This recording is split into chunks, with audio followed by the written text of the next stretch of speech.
Տարիներ շարունակ բռնության բազմաթիվ դեպքեր մնում էին ընտանիքի ներսում։ Այսօր բռնության ենթարկված անձանցից շատերը չեն լռում։ Դիմում են ոստիկանություն, վստահ, որ իրենց ձայնը լսելի է, անվտանգությունն ու իրավունքներն առավել քան պաշտպանված են։ Ընտանեկան բռնության յուրաքանչյուր հաղորդում կամ ահազանգ արժանանում է ոստիկանության օպերատիվ արձագանքի եւ այստեղ համայնքային ոստիկանի առաջնահերթությունը ընտանեկան բռնության ահազանգով դա առաջին հերթին բռնության ենթարկված անձի պաշտպանությունն է։ Նախորդ տարիների համեմատ, երբ որ տոտալ շատ վատ էր իրականում, մարդիկ չէին ուզում դիմել առհասարակ։ Հիմա նույնիսկ այն մարդիկ, որոնք հակված չեն դիմելու, փորձում են, դա էլ է մեզ համար որոշակի փոքրիկ հաղթանակ, վարքագծի մեծ փոփոխություն եմ նկատում մեր հանրության լայն շերտերի մոտ եւ վստահությունը ինչպես պետական մարմիններին, այնպես էլ ծառայություն մատուցող տարբեր մարմիններին շատ կտրուկ աճել է իսկապես։ Եթե նախկինում մենք շահառուին խնդրում էինք, որ հորդորում էինք, որ ավելի ճիշտ է ոստիկանություն դիմել, որովհետեւ մենք ձեր անվտանգությունը, այսպես ասած, չենք կարող այնպես կազմակերպել, որը իրականացնի ոստիկանության ծառայությունը,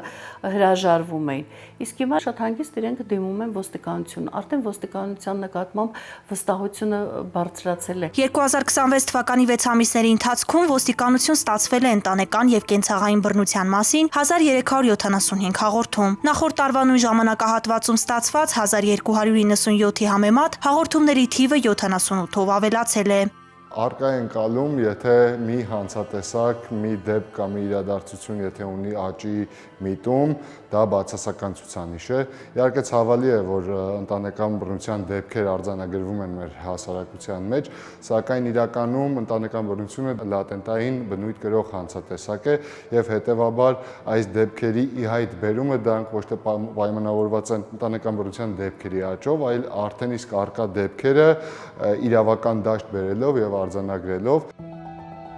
2026 թվականի 6 ամիսների ընթացքում արձանագրված դեպքերից 325-ով կայացվել է նախազգուշացում կիրառելու մասին որոշում, նախորդ տարվա նույն ժամանակահատվածում գրանցված 304-ի դիմաց։ 961 դեպքով կայացվել է անհետաձգելի միջամտության վերաբերյալ որոշում, 2025 թվականի 6 ամիսների ընթացքում գրանցված 833-ի համեմատ։ 2026 թվականի 6 ամիսների ընթացքում ոստիկանությունում հաշվառվել է բռնություն գործադրած 1155 անձ, նախորդ տարվա նույն ժամանակահատվածում հաշվառվել էր 1011 անձ։ Բռնության դեպքերին առավել արագ արձագանքելու նպատակով ՄԱԿ-ի բնակչության հիմնադրամի եւ ոստիկանության համագործակցության շրջանակում 2025 թվականին գործարկվել է Safe-U հավելվածը։ Առաջին հայացքից կթվա թե Safe-U հավելվածը դա ոստիկանություն արձանգելու ինչ-որ այլընտրանքային գործիք է, սակայն իրականում մեկ կանչի պարագայում միաժամանակ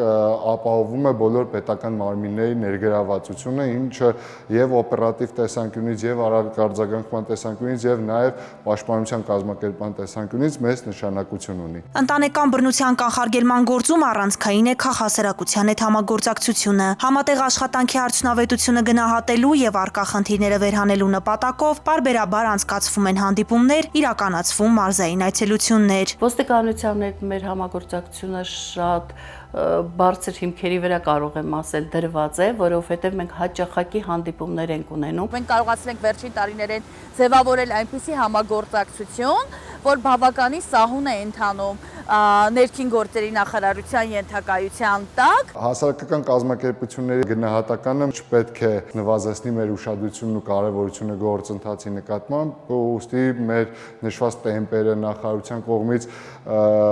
որդեգրված այն մոտեցումները, որոնք ունենք ընտանեկան բռնության կանխարգելման ուղղությամբ, ել ավելի մեծ թափով պետք է իրականացնենք։ Ընտանեկան բռնության դեմ պայքարում ներքին գործերի նախարարության ոստիկանության պատասխանատու հանձնառությունը հստակ է՝ կանխարգելել եւ բացահայտել բռնության ցանկացած դեպք, պաշտպանել բռնության ենթարկված յուրաքանչյուր անձի եւ անհրաժեշտ քայլեր ձեռնարկել բռնության դեպքերի կրկնվելու ռիսկերը նվազեցնելու ուղղությամբ։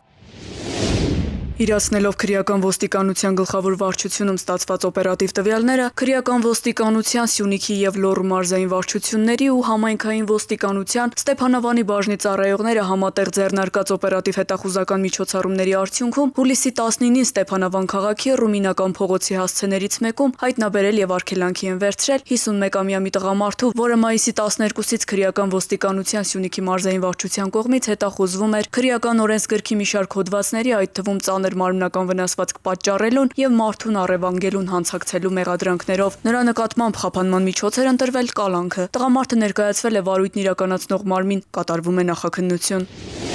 Ըստ ճանապարհային երթևեկության կանոնների 88-րդ կետի վարորդներին արգելվում է մուտք գործել խաչմերուկ, եթե առջևում երթևեկության ուղղությամբ առաջացել է խցանում, որը կհարկադրի կանգ առնել եւ կստեղծի խոչընդոտ հատող ճանապարհով տրանսպորտային միջոցների երթևեկության համար։ Այս կանոնի խախտումը վարչական իրավախախտումների վերաբերյալ օրենսգրքի 124-րդ հոդվածի 5-րդ կետի համաձայն առաջացնում է տուգանքի նշանակում սահմանված նվազագույն աշխատավարձի հնգապատիկի 5000 դրամի չափով եւ տուգանային 1 միավորի կիրառում։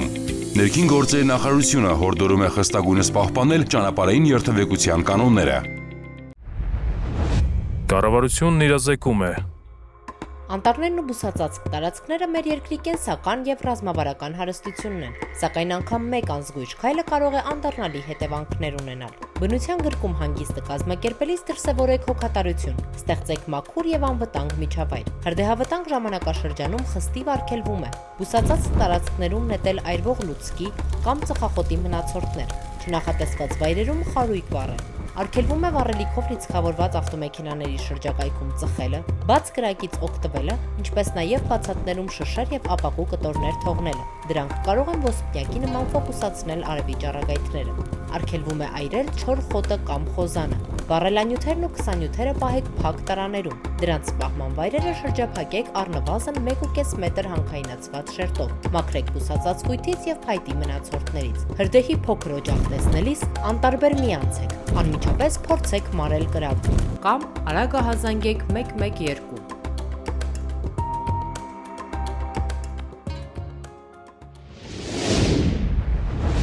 Կառավարությունն իրազեկում է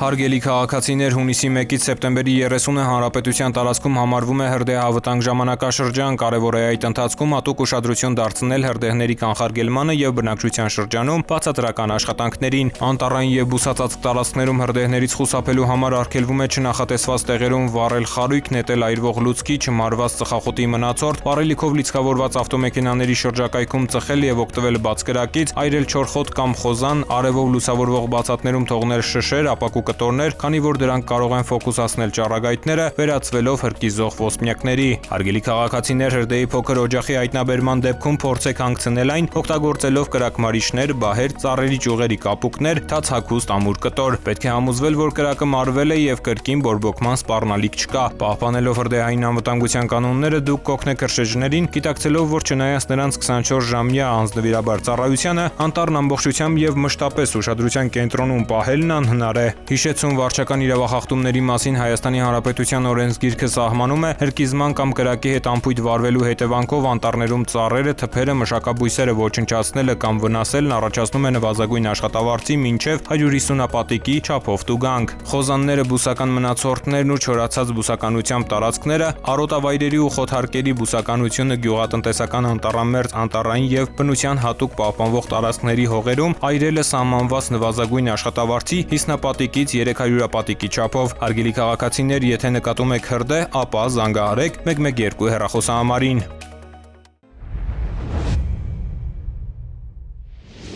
Եթե ձեր վարելու իրավունքի զրկման ժամկետը լրացել է մինչև հուլիսի 6-ը, օրինակ զրկվել եք 2025 թվականի մարտ ամսին եւ արդեն իսկ լրացել է զրկման ժամկետը, ապա հուլիսի 6-ից սկսած դուք ունեք 1 տարի ժամանակ վերականգնելու ձեր վարորդական իրավունքի վկայականը։ Դրա համար անհրաժեշտ է մուտք գործել roadpolice.am կայք։ Կայքի ներքևի հատվածում կա հաշվառման քննական ծառայություններ, սեղմել մուտք, մուտքագրել հանրային ծառայության համարանիշը եւ հեռախոսահամար, այնուհետեւ սեղմել մուտք։ Մուտքագրեք թվերը նույնականացման համար։ Այստեղ ծառայությունների պատուհանում կա նոր պատուհան, հատուկ զրկվածների համար։ Նշել այդ պատուհանը եւ ընտրել ձեզ հարմար հաշվառման քննական բաժինը, այցելության օրը եւ ժամը։ Գրեք ձեր էլեկտրոնային հասցեն եւ սեղմեք ամրագրել կոճակը։ Այնուհետեւ կստանաք ձեր կտրոնը, որով ամրագրման օրը պետք է այցելեք հաշվառման քննական բաժին, կատարեք վճարում եւ ստանաք վարորդական վկայական։ Տեղում կարող եք վճարել 12000 դրամ եւ ստանալ նոր 10 տարվա ժամկետով վարորդական վկայական։ Իսկ թվային վկայական ունենալու համար 6000 դրամ։